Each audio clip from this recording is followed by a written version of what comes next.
Welcome to Vince Carter's Greatest NBA Stories.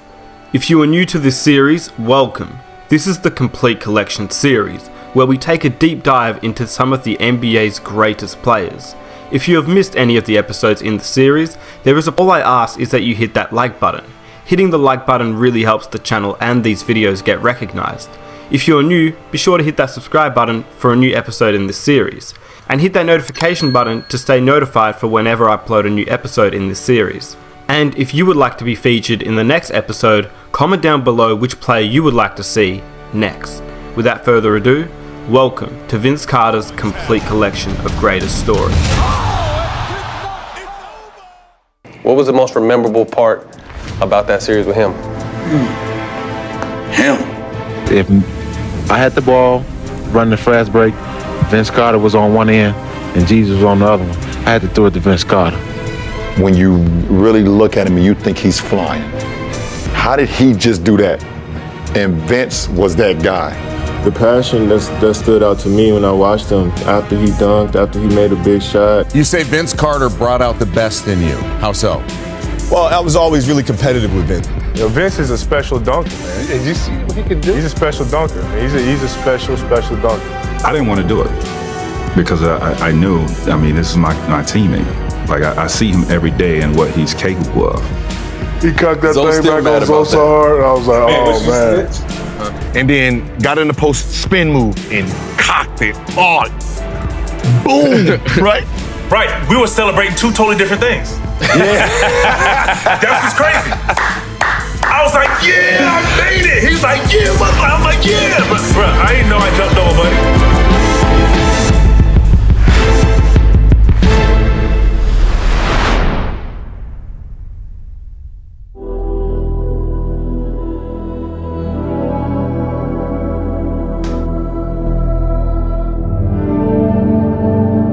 What was the most memorable part about that series with him?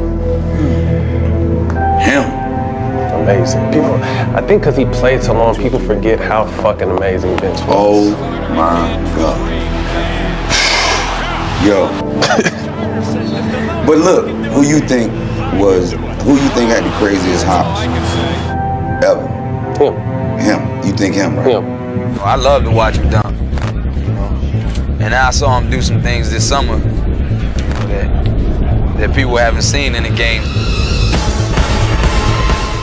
Cause trust me, that guy that one right leg, there, he had the left leg now, was the most exciting.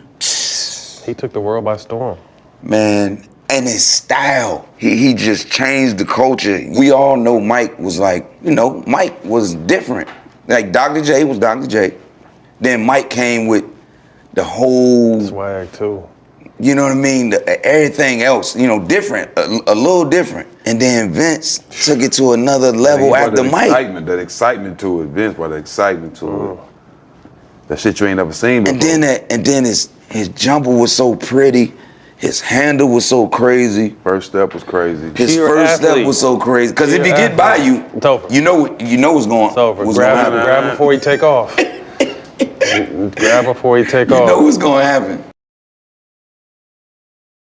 No doubt. Shaq, how about you, man? What's your favorite Vince Carter story?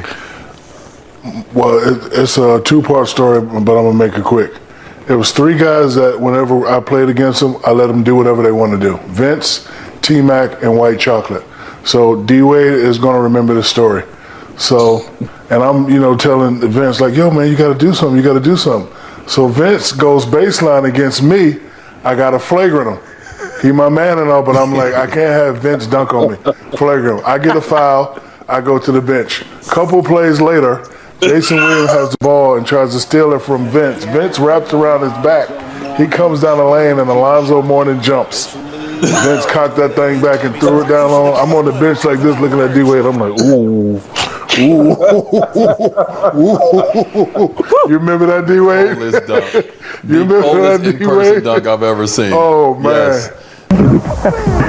That's top 10 right there in the whole history of the NBA. In the history of the NBA right there. Yeah, that might be better than LeBron or Damon last year, but that was top 10. It was amazing, dog, man. Watch me underneath. Watch me underneath. What you say to him, Mark? I was cheering like I did it. I was like, that's what you get messing with me. Look at that. That's when you have a big bro that could just go up to another level that nobody else could. I stand by this. He was my favorite dunker when I was in college, and I got the opportunity to play with him.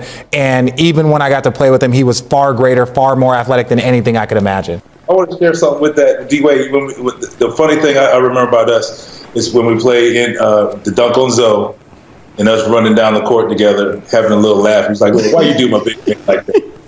And I'm not going to talk about the other guy who's on the far end down there, but what he had to say. That was one of the times. So. He cocked that thing back on so hard. I was like, man. But he paused in the midair.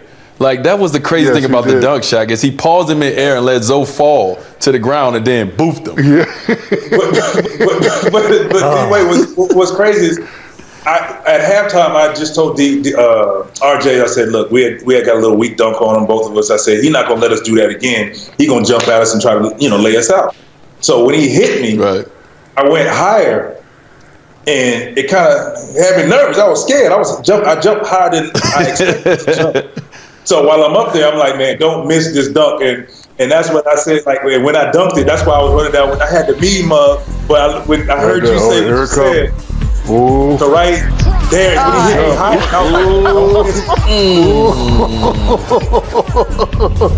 like, He's so disrespectful, bro. He didn't talk to me like that for as he shouldn't. 6-7 years. No, 6 or 7 years. He shouldn't. Not after that. I wouldn't Would you talk still to not be either. speaking No. now? It's a basketball play. He tried to block it. He's a shot blocker. Exactly. So it happened. But the fashion you done it. But I'm just saying. Why you just couldn't do it like Mutombo, just like Statue of Liberty and keep going up and down. No. Because I thought he was going to hurt me. I was protecting myself. Hit him, Protect yourself. caught back, and then dunked on him like this over the head. 6 or 7 years. He was like 6 or 7 years. I wish they could show our every face. shot, Shaq, I wish they could show our face when that happened. right. You say Vince Carter brought out the best in you. How so? Well, I was always really competitive with Vince. Vince was a year ahead of me in high He's school. still playing, by the way. Which is unbelievable. I mean, I saw him windmill the other day, which just goes to his insane athletic ability. Yeah. Dominique Wilkins, Michael Jordan, Dr. J, Vince Carter, and yourself. Now, that is a powerhouse. You guys had all won dunk contests in the past, so I'm curious, in the prime of all those players' careers, who wins a dunk contest? Vince. Here is the man that this crowd wants to see. Here is Vince Carter with his first shot. Let's go home! Let's go home, ladies and gentlemen! A couple of tricks up my sleeve. I'm coming up with this stuff tonight, and it's working. It's over for people. Ain't no point total. He's off the chart. I mean, really off the chart. The arm in the rim, for instance. I didn't want to hear ooh-ah. I wanted to hear nothing. I wanted the crowd to be in awe and not say a word.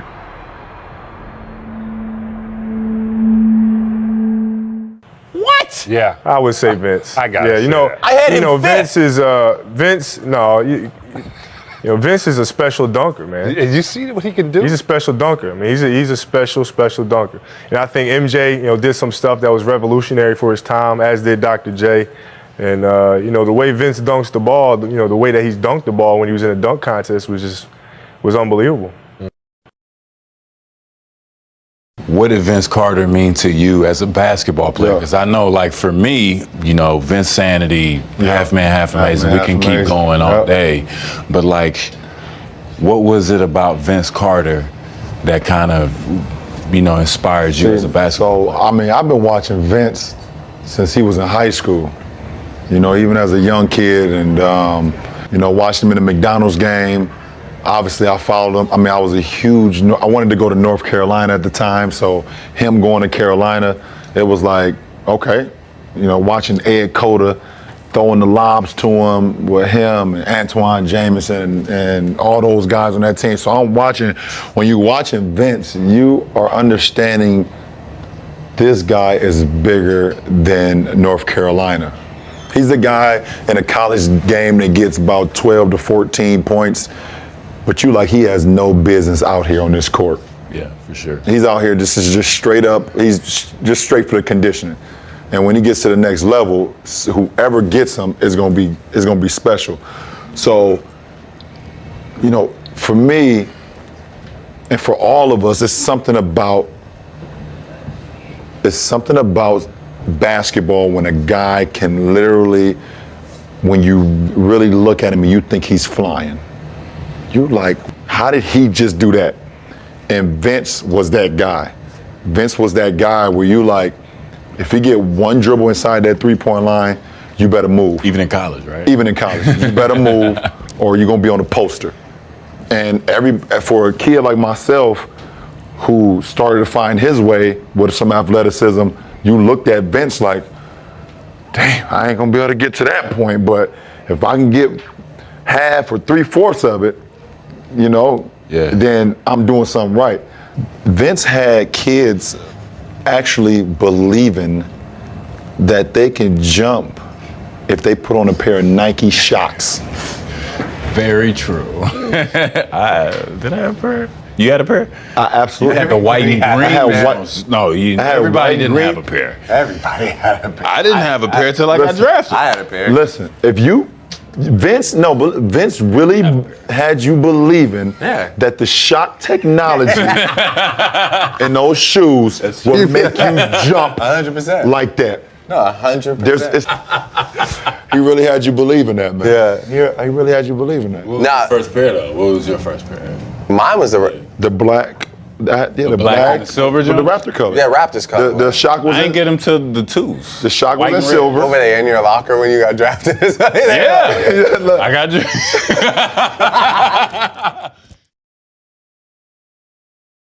Well, Adam, it's hard to pick one Vince Carter story, but I would go back to the beginning, Vince. So 2000, 2001, I'm in Marquette University, and I'm redshirting. I'm sitting out. And my team went on the road, and the Milwaukee Bucks was playing the Toronto Raptors. No changes for the Bucks tonight. Up front, Glenn Robinson, Joel Prisbilla, and Mark Hope. The backcourt, Sam Cassell and Ray Allen. For the Toronto Raptors, it's Corliss Williamson, Antonio Davis, and Charles Oakley. Vince Carter in the backcourt with Mark Jackson coming over from the Indiana Pacers. So I didn't have a ticket to the game, but I decided to go to the arena with hopes that the security who worked our games, because we played at the Bradley Center as well, would let me in. They did. They let me in, and I was sitting up there with the retired jerseys, real high up. But I got there early because Vince Carter was famous for his pregame workouts, right? So before the games started, Vince Carter would put on a dunk show, man. And like, I'm talking about all the dunk contest dunks Vince Carter would do. And one of my favorite things that you did at the end before the game started is you always grab the net and you always lift yourself up and did chin-ups on the net. And if you know, or anybody who know me, once I got to the NBA, I would grab the rim before every game and I would do chin-ups on the rim. And it all started from being that little kid, that young kid that got a chance to get into the arena to see one of his favorite players do some amazing things. So thank you for inspiring me, Vince. Thank you for inspiring a whole generation of players, not only in Canada, but around the world, man. You are one of our GOATs, and just thank you. No, thank you, man. Golly, that's crazy. Look, I'm not even gonna lie to you, bro. I'm not even gonna lie to you. My first game, we playing against Vince Carter. We're playing against Vince, and I'm in there cocky. He's trash, man. The TV make these players look better than they really are. And he missed like 2 straight shots. So I'm already trash. I knew he was trash. And then he got mad and then got in the post spin move and cocked it. Oh, boom, right? I jumped out the seat. Oh my God, I'm on the court. Joe, y'all see that? And then I had to realize I was in the NBA, like, oh, my bad. And I'm on the bench like, yo, did you see that? Man, he done touched his head. It was the best thing I've ever seen. But what ended up happening was reality kicked in because I'm like, he just did that to Jason Richardson.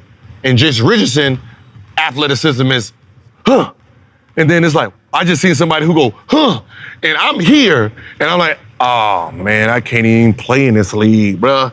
And I got so depressed just from the dunk, realized like, yo, I'm not I don't have this type of athleticism. So I spent probably the first part of the season just like, I can't do this. I can't do none of that. Yeah. Kobe, I can't even guard him. Ray Allen, I can't even guard. Like these people, I can't even, and I was doing that to myself. You know what I mean? You know, we tend to look at what we can't do because someone else can do it instead of looking at what we can't do, what they can't do. The passion that stood out to me when I watched him after he dunked, after he made a big shot, and how much he loved to play. You know, you could tell he was excited. That just made me go out there and be more free as a player when I was a kid. Because I'm just like, if he expressing himself like that, I think I can too, you know? So I think I took that from Vince. You know, obviously his highlights and his athleticism stood out, but like his passion for the game is something that I really appreciated. Golly, I mean, it's an honor. Like I say, I've watched Kevin obviously going against him and everything, and just think back to his career. Well, first of all, I'll say I once heard the whispers. Yeah, he got me right there on the crossover. Ooh, caught me right there. Caught me slipping. But no, I mean, and he hit the game winner after I hit that shot.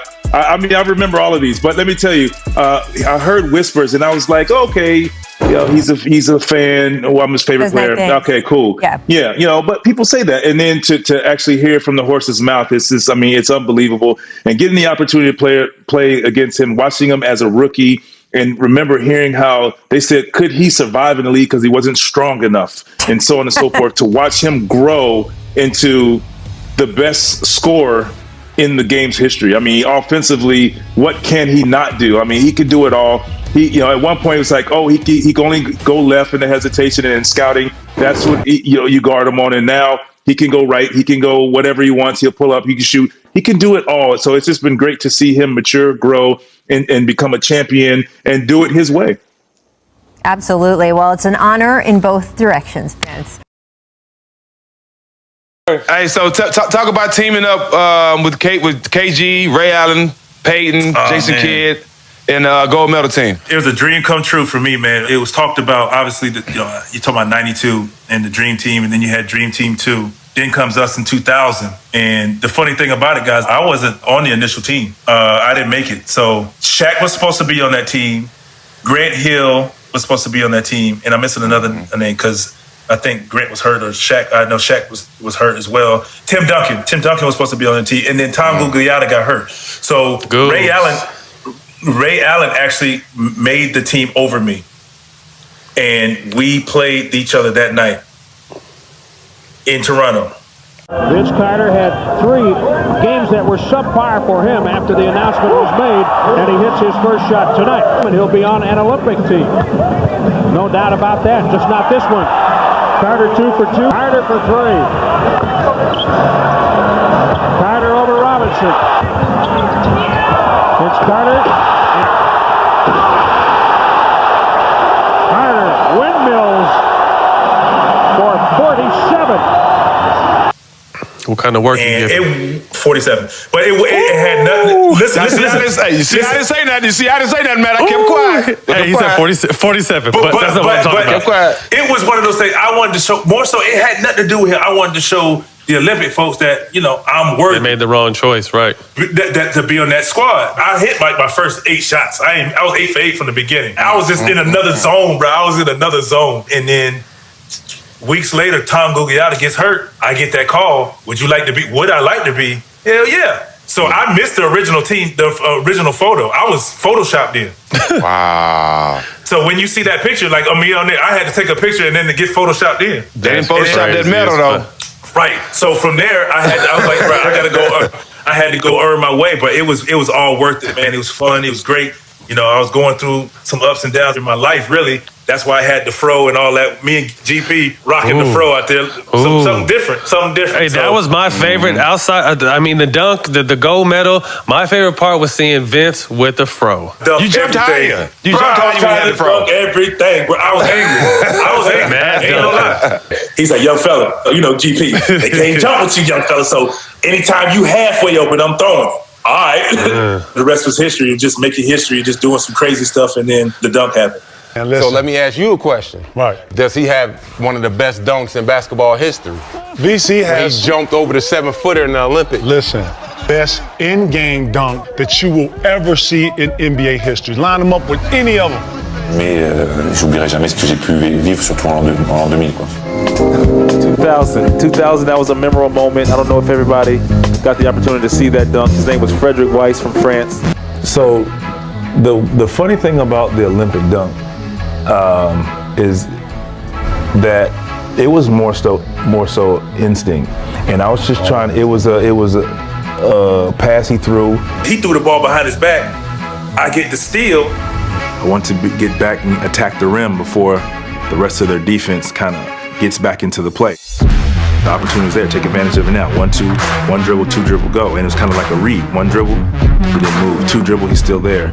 Attack the rim, and all I could see was the rim. And when Vince went up, we was like, oh, he ain't gonna make this, man. He just gonna do flips up. Cause I was standing there like this, and Garnett was coming behind me.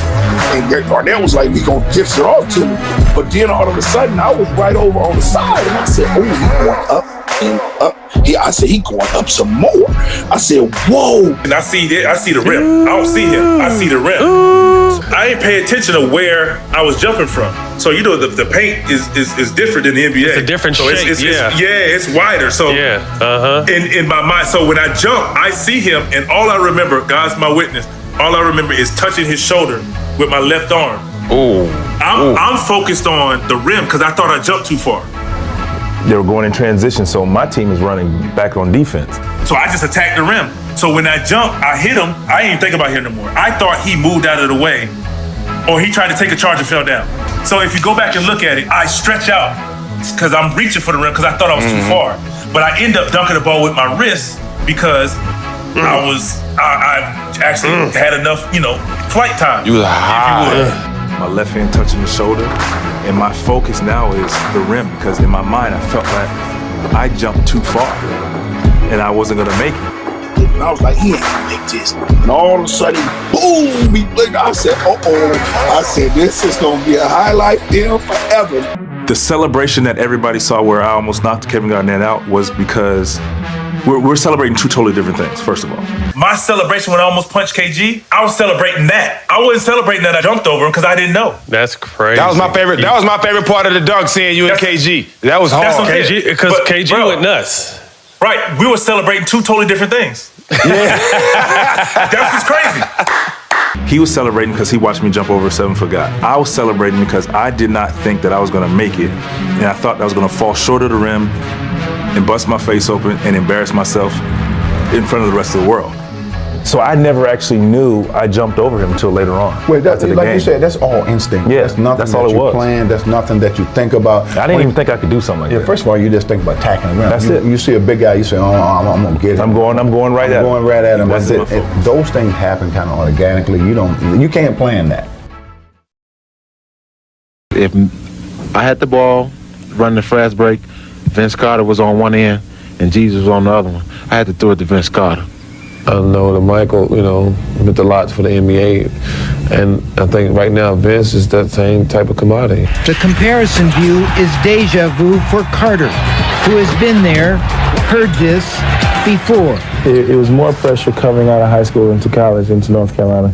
That's when you started to hear it, and that's when I think a lot of pressure. Now it's like, I was just like, here we go again. No matter how breathless his play, how fair is it to mention Vince in the same breath? That is unfortunate because, as you know, no two players are alike, and the similarity may be exciting dunks, but they're a different type of players. I can see it, but let's not get ridiculous. You're talking about Michael Jordan. The difference in him is that Vince does not have the ball handling ability that MJ had, or understand what his shot selections are, that MJ had a better feel for it. MJ is often imitated, never duplicated, but you have to say that he's the next thing close to MJ. They can hang in the air, make other opponents just feel like scared or just don't want to be around them because they don't want to be on their poster. And it's tough. It's tough to be out there and try to come up with something that the fans haven't seen. Michael, move over. Somebody's coming to get your best dunk ever. How would you do in a dunk contest with Vince Carter today? Oh, and, you know, I'm 37 years old. I think he'll have the advantage. But if you talk about when I was younger, I think we can have a really good competition. I'm referring to when you were younger. I think it would be fun. I think the fans would certainly get entertained. You know, it doesn't matter who wins because you're going to see creativity at its best, you know. I think it really shows us a part of your personality to some degree. And there it is, the complete collection of Vince Carter's greatest stories. If you would like to help me out by hitting that like button, that would be greatly appreciated. If you're new around here and you enjoyed the episode, be sure to subscribe. Hit that notification button so you never miss another episode in the series, and I'll catch you in the next one. I'm out. Peace.